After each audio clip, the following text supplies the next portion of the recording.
évoqué plusieurs invités et nous parlons sur plusieurs aspects. Alors, je ne m'attarde pas là-dessus, puisque vous allez suivre tout à l'heure déjà de qui il s'agit. Vous allez savoir avec qui je vais parler tout à l'heure. Bonsoir, maître. Bonsoir, madame. Alors, maître, vous m'interrompez s'il le faut, ou soit vous me complétez aussi s'il le faut. Vous êtes avocat de formation, conseiller de la sous-section Kanda, vous êtes de l'UDPS, où vous occupez le poste de j'ai perdu connaissance, j'ai oublié, vous allez me compléter. Alors, de l'avocat à la politique, comment est-ce que êtes-vous arrivé à faire la politique? Merci beaucoup pour l'invitation. Je suis avocat de formation, comme vous l'avez si bien dit, mais aussi je suis membre de l'IDPS où j'assume les fonctions de secrétaire fédéral adjoint en charge de la justice. Okay. Et voilà comment de l'avocat à la politique. La politique étant la gestion de la société mérite que chacun s'y intéresse. Et moi, c'est par passion que je suis entré en politique. Aussi convaincu par les combats de M. Tshisekedi. J'ai appris à les connaître depuis mon temps en France.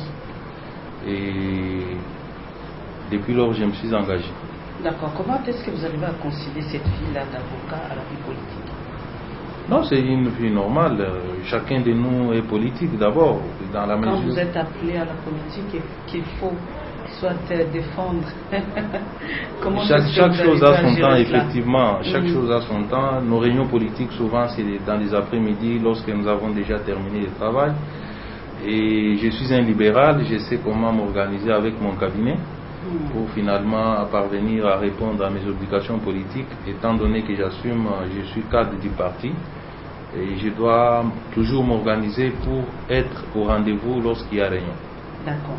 Il y a certains éléments qui ont fait des clics là et nous voulons savoir, puisqu'il y a eu trop d'embrouilles entre l'UDPS et les autres opposants, entre autres M. Kamere, que reprochez-vous à M. Kamere jusque-là? Non, moi je n'ai pas de reproches particuliers à reprocher à M. Kamere comme individu. Oui. Mais plutôt, s'il y a des reproches à faire, c'est à l'INC, son parti politique. Malheureusement ou heureusement, c'est lui qui en est le président. Et je reproche à ce parti d'abord le fait que plutôt de s'ériger en une force de l'opposition pour combattre les pouvoirs, depuis l'avènement de ces partis, leur combat est dirigé contre l'IDPS et ses dirigeants. Ce que je vous dis nous a été révélé par l'un de vos amis journalistes qui nous a dit tout simplement que ces partis-là passent tout son temps à financer certains organes de presse pour publier des articles contre l'IDPS, contre le président de l'IDPS et contre la famille du président de l'IDPS. Je vous dis que c'est l'un de vos amis journalistes qui nous a avoué ça. Et je me réserve à ce stade de citer son nom. Mais ceux qui me suivent, ou les dirigeants de ces partis-là qui sont dans les coups, savent de quoi je parle. Et qui appelez-vous des faux combattants et des vrais combattants? Puisque lorsqu'on parle de combattants, on voit l'IDPS. Bon, les combattants, c'est l'IDPS. Mais aujourd'hui, par exemple, en Europe, il y a un phénomène combattant. C'est-à-dire tous les Congolais qui ne trouvent pas, qui ne sont pas en accord avec la politique du gouvernement en place à Kinshasa, se font aussi appeler des combattants. Mais dans le cas de l'IDPS et combattant, toute personne qui a de manière libre adhéré au statut de l'IDPS et qui a sa carte de membre. Donc, à la place de nous appeler, comme dans d'autres partis, des militants, chez nous, nous nous appelons des combattants. C'est-à-dire, ce sont des gens qui se sont affiliés à l'IDPS, qui ont leur carte et qui participent aux activités du parti. Et pour cela, vous reprochez quelque chose en Rwanda? Qu'est-ce qui se passe entre M. Rwanda Non, Rwanda n'est pas, y a-t-il un problème? Rwanda n'est pas un combattant. M. Tshisekedi n'a pas un problème contre Rwanda. Mais c'est plutôt M. Ngwanda qui a un problème contre M. Tshisekedi, dans la mesure où Ngwanda n'a jamais pardonné à M. Tshisekedi son combat contre la dictature de Mobutu. Et c'est ce combat-là qui a fait que Ngwanda vive aujourd'hui en errance. Hein, et jusqu'à aujourd'hui, personne ne peut nous dire où M. Ngwanda habite, dans quel pays. Et c'est sa colère contre l'IDPS, contre le président Tshisekedi en particulier, qui le conduit à faire ce qu'il est en train de faire aujourd'hui. Vous ne pensez pas qu'aujourd'hui l'opposition, vous êtes vraiment dans ce que je peux dire, c'est pêle-mêle, c'est-à-dire que vous êtes éparpillés au lieu de vous retrouver ensemble? Bon, ça dépend. Nous pensons que nous sommes la force principale de l'opposition dans ces pays et personne ne peut nous contester ça. Mais s'il y a des amis qui veulent aussi faire de l'opposition comme nous, non pas pour leur ventre, mais plutôt pour l'intérêt de la population, je pense qu'ils sont les bienvenus. Est-ce que pour être opposant, il faut seulement être de l'opposition? Mais si vous n'êtes pas de l'opposition, vous êtes du pouvoir. Il faut seulement être de l'UDPS, excusez-moi. Non. On peut être opposant sans être de l'UDPS. Je n'ai pas dit ça. Mais apparemment, l'UDPS ne veut pas reconnaître notre opposition. Non. J'ai dit que nous faisons notre combat pour l'émergence de la démocratie et du bien-être social du peuple congolais. S'il y a un autre groupe de gens ou une personne qui veut faire la même chose que nous sous un autre label, il est le bienvenu. Mais si on vient faire semblant d'être dans l'opposition, mais en même temps on roule pour le pouvoir, on vient comme nous avons appris, pour fragiliser la force principale de l'opposition, espérant lui porter un coup fatal pour la remplacer, ça on ne fait pas de l'opposition. Donc des gens pareils, nous les qualifions de faux opposants. Le pouvoir en place a toujours la malice de payer des gens, les incorporer dans les rangs de l'opposition, pour qu'à un moment donné, ces gens-là se retournent contre les vrais opposants et fragilisent l'opposition. Ça, tout le monde le sait. D'accord. Alors, est-ce que vous pouvez nous expliciter un peu de quoi est-ce que M. Tshisekedi a parlé avec M. Kobler lorsqu'il est allé le voir? Bon, ça fait longtemps que le président Tshisekedi a rencontré M. Kobler. Aujourd'hui, M. Kobler n'est plus là. Vous vous sentez pas, je disais? Non, pas du tout. M. Kobler, c'est un fonctionnaire international. Sa personne peut partir, mais l'institution reste. Il a été remplacé par un Africain. Et nous pensons qu'il va s'inscrire dans le cadre des missions. Non, nous n'avons pas besoin de ces gens-là. Ils sont censés être neutres. Mais si nous pouvons partager les mêmes points de vue avec eux, je pense que c'est la bonne chose. Vous êtes pour le dialogue. L'UDPS, c'est pour le dialogue. Bien sûr. Et avez-vous déjà un plan pour ce dialogue? Nous avons une feuille de route qui a été publiée depuis, je crois, février de l'année en cours. Et la feuille de route reprend les grandes lignes, donc en tout cas toutes les revendications de l'UDPS par rapport à ce dialogue-là. Et nous attendons que M. Kabila réagisse favorablement pour que nous puissions aller de l'avant. D'accord. Si vous avez donné un ultimatum à M. Kabila, et s'il arrivait que M. Kabila ne s'exécute pas, que ferez-vous? Nous allons appeler le peuple à se prendre en charge. Puisque la politique, on l'a fait pour l'intérêt supérieur de la nation.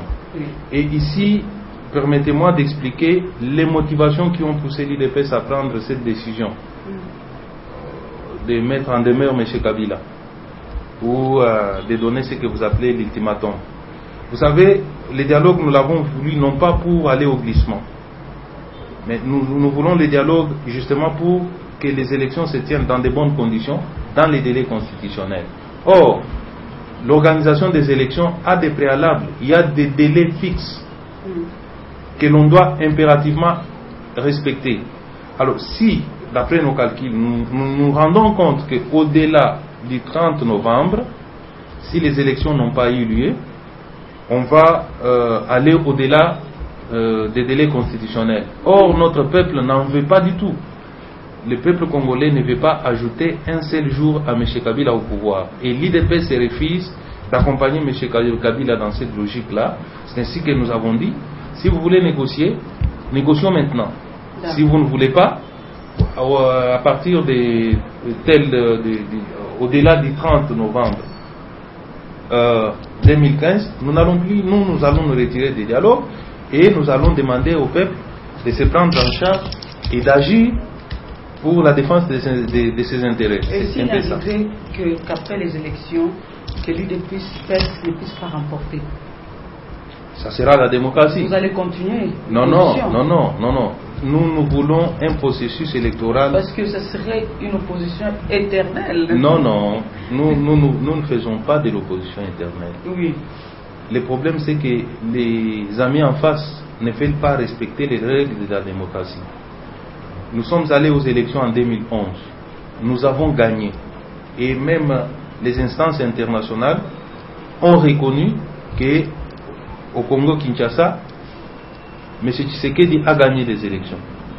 Mais au lieu de reconnaître cette victoire-là de M. Tshisekedi, M. Kabila s'accapare du pouvoir et s'impose de force. Ce qui fait que l'IDPS doit continuer à réclamer son pouvoir, sinon l'impérium. Maintenant, vous avez posé la question si nous allons aux élections et que nous perdions. Si les élections sont transparentes et que l'IDPS les perd de manière démocratique, je ne vois pas pourquoi nous allons nous opposer à ça. Et nous allons choisir soit de collaborer avec ceux qui seront au pouvoir ou de rester dans l'opposition. Vous reconnaissez qu'il y a aussi guerre de succession à l'UDPS. Aujourd'hui, M. Tian Tshisekedi n'est pas là. Vous reconnaîtrez quand même le pouvoir de Tian Tshisekedi? M. Tshisekedi, il y aura élection? M. Tshisekedi n'est pas mort. Oui. M. Tshisekedi. Mais non, il demanderait à un moment donné, il serait convenable qu'à un moment donné, à son âge, qu'il se repose. Bon, vous savez, les gens confondent l'âge et les compétences que la personne peut incarner. Oui. Ou on confond l'âge avancé à un état de maladie.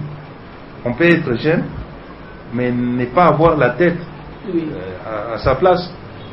Et être très malade qu'un vieillard. M. Tshisekedi est certes vieux, mais il a toute sa tête, il a toutes ses facultés. Il commande les partis, il dirige, il est encore là. Puisque vous parlez de la guerre de succession, je ne vois pas comment on peut déclencher une guerre pour succéder un vivant. Ça ne se fait pas. Ceux qui veulent succéder à M. Tshisekedi n'ont qu'à attendre. Quand il sera mort, on va ouvrir la succession. Mais c'est déjà connu. Qu'il est mort. C'est M. Félix. Non, ça ce sont des gens de mauvaise foi qui imputent à Félix. Comment un fils peut vouloir la mort de son père ou vouloir succéder à son père pendant que son père est en vie? C'est un non-sens.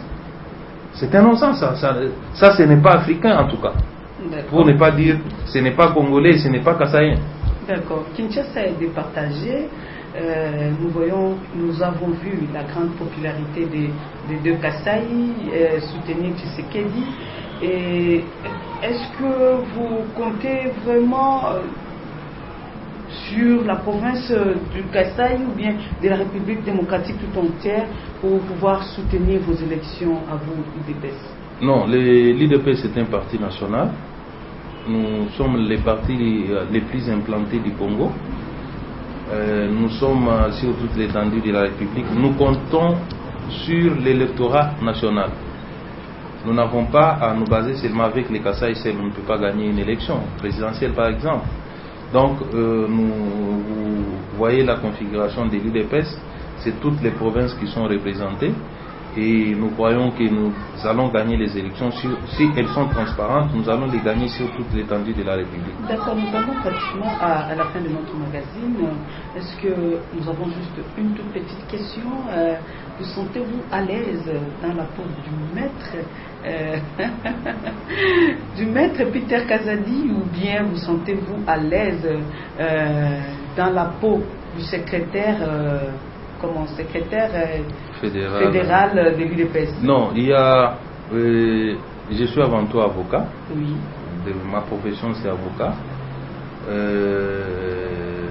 Mon engagement au parti, ce sont des fonctions que j'assume au sein du parti. Mais mon statut social, je suis avocat, je me sens bien dans ma peau d'avocat. Avez-vous un message, un dernier message sans rancune, sans irritation et ni même soulèvement? Bon, le message que je peux donner, c'est d'appeler la population à la vigilance, puisque M. Kabila multiplie des stratégies pour étouffer la démocratie. Vous venez de voir qu'on a nommé, ou bien qu'on propose, qu'on a proposé M. Corneille Nangaa en remplacement de M. Malou Malou. Vous êtes contre cela? Je suis contre pour la simple raison que M. Nangaa a participé à la mise en place de toutes les structures qui ont conduit aux fraudes électorales dans notre pays. Ce monsieur-là était à la CENI depuis 2005. C'est avec lui que Malou Malou a conçu les réseaux de fraude et de tricherie. C'est avec lui qu'on a exécuté la tricherie de 2006 qui a conduit le pays à une guerre en pleine capitale. Voilà qu'aujourd'hui ce monsieur revient. Donc, en remplacement. Vous voulez que ce soit Monseigneur Marini? Puisque mais écoutez, c'est Marini qui l'a désigné. Marini, non, c'est Marini qui... Je ne crois pas. Bon, si vous ne le savez pas... Parce que Marini était aussi surpris. Non, je vous informe. Non. C'est Marini qui, avec Albert Kankienza, qui ont désigné ce monsieur et qui sont allés déposer les procès verbal de sa désignation sur la table de M. Minaku. Donc, c'est comme en 2013, lorsqu'on désignait Malou Malou, c'est toujours le même Marini qui n'a jamais caché ses affinités kabylistes, qui nous propose, qui nous choisit le président de la CENI, qui, je crois, qu'il téléguide aussi dans les intérêts de M. Kabila. Donc la population doit connaître cela et s'opposer à ces choix, puisque ce n'est pas un bon choix, c'est un choix qui va nous conduire tout droit dans les méfaits que nous avons déplorés en 2006 et en 2011. D'accord, merci beaucoup Maître Peter Kazadi. Nous sommes pratiquement à la fin, mais il y a une certaine couche de la population, puisque je veux que votre message soit saisi par toute la communauté congolaise. Est-ce que vous pouvez lancer un message en lingala, s'il vous plaît? Oui, message en lingala, c'est koyebisa bandeko ke bozala vigilant. IDPS toujours le dialogue non pas pour accompagner M. Kabila tokende na ye na glissement, toujours le dialogue pour na to respecter ba délai constitutionnel. Délai constitutionnel wana pour na to respectango, il faut dialogue wana esalama avant fin ya mois de novembre. Soki toleki na mois de novembre, ils ont risqué emema biso na glissement. Yango IDPS lobby soki au 30 novembre dialogue wana isalamité, IDPS a se retirer na dialogue wana. Akosenga na bino ba peuple congolais bo mise en charge, bo s'occuper na sort na bino moko, puisque politique tozo salango pona biso moko te, politique tozo salango pona bino bana mboka. Voilà. Merci maître. Merci. Merci à vous, chers téléspectateurs. Merci à mon équipe technique. Je suis vraiment heureuse que vous ayez suivi cette émission du début jusqu'à la fin. Alors, je dis merci à Roy Mbouyi, à toute l'équipe de Congo Télévision, à toute l'équipe de CD Productions, Yannick Kaye et Kim Kimboulou et Joe Mystique, Yannick Jancy Amir. Merci à lui-même, M. Gabriel Sevani. Pourquoi pas à vous aussi, M. Gilbert Biladi. Merci à Gilbert Kalunga aussi. Alors, quant à moi, je vous dis au revoir. Nous allons nous revoir prochainement. Bye.